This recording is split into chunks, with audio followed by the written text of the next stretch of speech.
2018 Las Vegas Sun High School Football Media Day. We're here at Red Rock Resort, and we thank them for hosting us. We also thank our food sponsor, Greens and Proteins. They have 5 locations in the Valley. It's a family-friendly cafe that offers your favorite foods with a healthy twist. They have sandwiches and wraps, pizzas, burgers, vegan, raw, and vegetarian-friendly meals. And I know Gorman coach Kenny Sanchez loves it there.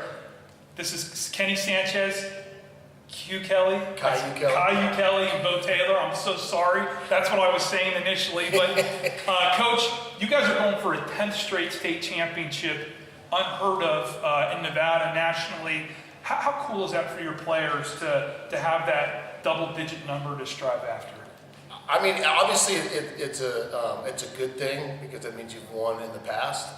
We haven't really talked about it, to be honest. I'm not sure how many of our kids know about it, just because, every year we really just try to focus on, that being a new year and not kind of what we did in the past, because nobody really cares. And I mean by nobody is the people that you're playing, not worried about your past. But I mean, when you do look back at it, which we probably should do a little bit more of the accomplishments at the school and the kids that came before us, 9 years in a row is a pretty cool deal. And to go for 10 is even better. Realignment this year, Liberty, which is always one of the more fun games of the year, is now in your region. Your thoughts on how kind of the new divisions have stacked up? Yeah, I mean, change is always good. It's inevitable. It's going to happen anyways at some point. So, we usually got to play them every year anyways to either get to state or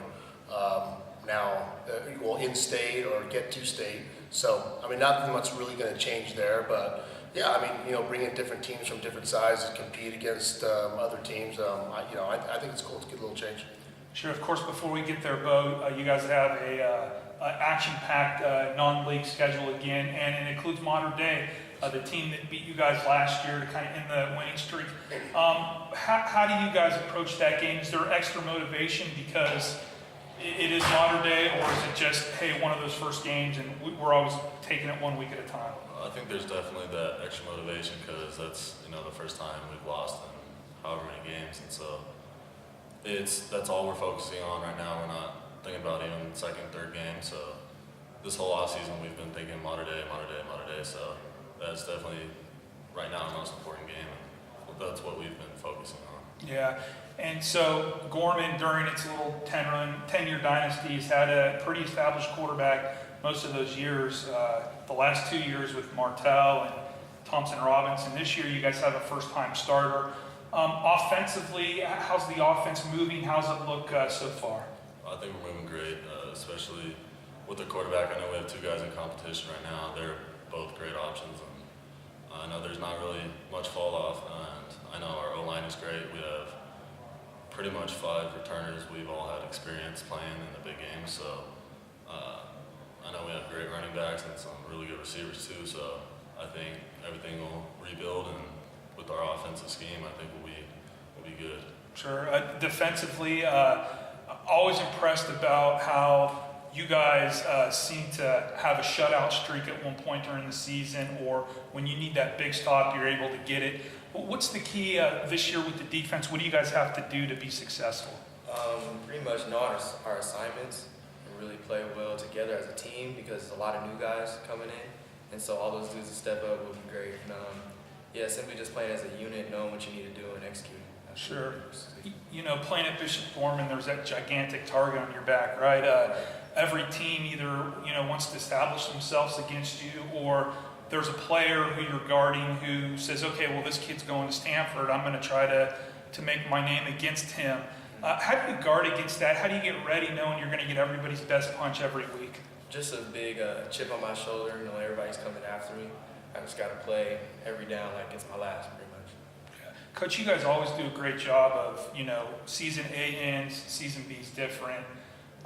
This year with the quarterback competition, how's that helped your team get better, having some people compete at a certain spot? Yeah, from a team standpoint, competition is always good, no matter what position it's going to be at. So for those 2 guys, going against each other, I mean, they really got to be on their A game each and every day if they want to try to earn a starting job. And, you got to be really mature when you don't have somebody behind you that's Yeah, I mean, look, when you got a guy like Dorian Taylor we had in the past, we didn't have a backup that was going to charge or challenge either one of them, really. And they knew that, so you got to be real mature and still practice really hard because you got to play really well. Now with these two guys are battling against each other, there's pressure on them in practice, which is good. We're always trying to emulate that somehow in practice anyway. So it's a good thing. I think it's been good for the team overall. Coach, the home field advantage, it's very hot out right now, 110 degrees. You get a team that comes in from maybe a cooler climate, such as an opponent that we'll see in week 1. How does that help you guys out? I hope it helps out really well. I hope it's 120 degrees that night. But, we went up there last year, and it was probably the hottest game we played in, and humidity was about 80%, so I think they had home field advantage there, but we thought we were going down to be pretty cooler. The thing at playing at Gorman, too, that I've noticed in the past is people get pretty fired up to play in that stadium, and with our Jumbotron and our intro that we have, that's pretty obnoxious. We like it, so I think we kind of get other teams fired up. So, but it's going to be good to play at home. We practice there every day. We do practice in the heat. It's hot, and so who knows? Hopefully it helps us. But we still got to assignment alignment technique. So. All right. Well, Bo, predictions for the season. I think it'll be another great season. Obviously, we have the first 4 that we need to focus on right now, and they're huge games. But I think after that, we just need to stay disciplined and do what we usually do, and just keep pushing ourselves to be the best team we can be. All right, well, this is the 9-time defending state champion Gales. Folks, our podcast starts Monday, August 13th. We got picks, predictions every Monday. Make sure you visit LasVegasSun.com, the best high school football coverage in Nevada.